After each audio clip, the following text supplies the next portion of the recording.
10 helicopters instead of one. In 1942, the German Navy discovered the operational advantage of this aircraft during a series of unprecedented tests.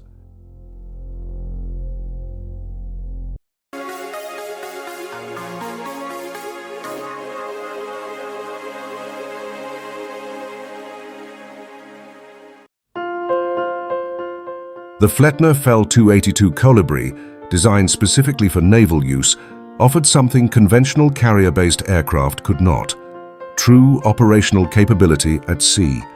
In the space required for a single conventional aircraft, up to 10 helicopters could be stowed. The real breakthrough was independence from sea conditions. The Kolibri could recover safely to the deck even in rough seas, when conventional aircraft recovery became highly challenging. Compact, stable, and capable of operating from restricted platforms, it demonstrated for the first time in a practical way the potential of the helicopter in naval operations.